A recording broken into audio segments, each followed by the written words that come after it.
There is no objection. We come now to question number 6 in the name of the Honourable Darren Hughes. Mr. Speaker, my question is to the Minister of Transport and asks, does he support the statement in the speech from the throne that, quote, of particular focus will be the development of new roading and public transport projects, end of quote? If so, why? Speaker. The Honourable Stephen Joyce. Yes, because improving our transport infrastructure is important for the economic growth and development of New Zealand.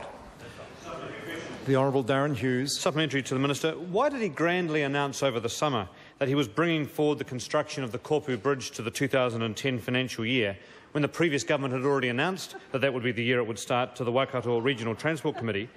And if he's so committed to the project to occur in the same year as Labor was having to have it built, but felt the great need to differentiate as a new minister, isn't it a little hollow not to tell the Thames Coromandel District Council at least which month in 2010 the bridge will be starting?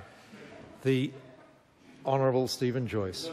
Mr. Speaker, I did indicate over the summer that there was a possibility that the Kopu Bridge would be brought forward. I suggest the member waits till the Prime Minister's announcements tomorrow. The Honourable Darren Hughes. Why did the Minister reopen the debate on Transmission Gully when it was the preferred route of the previous government and continues to be the preferred route of the Wellington region? And isn't it a little hollow to claim, as he tried to yesterday, that the Crown contribution was unfunded, when it has been earmarked in the Crown accounts since 2005, when the Wellington Regional Transport Package was first announced? The Honourable Stephen Joyce. I raised it because the previous Labor government, which was in office for some 9 years, raised expectations regarding this route that were unfunded at the time that it left office. It suggested that $400 million would be allocated to complete the $1 billion project, but left the remaining $600 million to be funded by local bodies in the region. A regional fuel tax was talked of as a means by which that might happen. I am informed by the Ministry that a Wellington regional fuel tax in the order of 13.5 cents per litre would be needed to fund the $600 million that the government of the time left unfunded, so it could be described as more of a wish than a plan. David Bennett. Supplementary question to the Minister of Transport. What is the forecast expenditure over the next 3 years for new and improved infrastructure for state highways as funded through the government policy statement? Mr. Speaker, thank you for that question. Stephen Joyce. I was surprised to discover that the expenditure on new and improved state highways was forecast to decrease by 9% over the next 3 years in the government policy statement signed off by the previous Labor Minister of Transport. We are therefore urgently reviewing the government policy statement so that decrease will not happen. The government will be increasing funding for state highway construction, not decreasing it. The Honourable Darren Hughes. Mr. Speaker, why did he claim that the cost of the critical Waterview connection in Auckland had blown out to more than $3 billion, when his own report shows the cost is actually $2 billion, compared like with like, before he started adding bells and whistles to the project in order to undermine it? And doesn't he think that getting his figures wrong by 50% makes his claim for a review sound a little hollow? Mr. Speaker, Honourable Stephen Joyce. The business case that the member refers to was commissioned by the previous government and provided to the current government. It says that the expensive tunnelling option would cost $2.77 billion for the twin two-lane option, or over $3.1 billion for the twin three-lane option. That is a massive amount of money for one 4.5-kilometre highway. It represents 1.6% of GDP, and there is a common theme here because Waterview was also unfunded by the previous government. Come now to question number 7 in the name of Craig Foss. Order. Order. Thank you, Mr. Speaker. My question is to the Minister of Finance and reads, what comments has the Minister seen following the government's announcement last week to provide assistance to small and medium businesses? Supplementary. Mr Speaker, The Honourable Bill English. Many people have welcomed the government's package, which reduces compliance costs for business and provides support for provisional taxpayers over the next few months.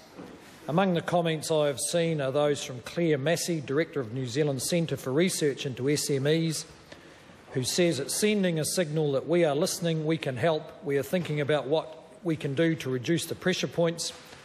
And another comment from one Ms Dot Kettle, CEO of the Nelson Tasman Chamber of Commerce, and I understand a former staffer of the former government. Reducing compliance costs and providing tax relief is imperative, and the Chamber welcomes the government's good intentions in this area. Supplementary. Craig Foss. Thank you, Mr Speaker. Supplementary to the Minister.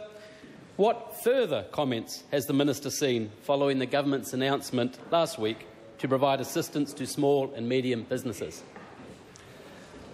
Well, Mr Speaker, there were Bill English. a range of other published comments from people representing business, but the most heartening comments have been, for me, those battlers who are running small businesses who have said, at last, we have a government who is on our side.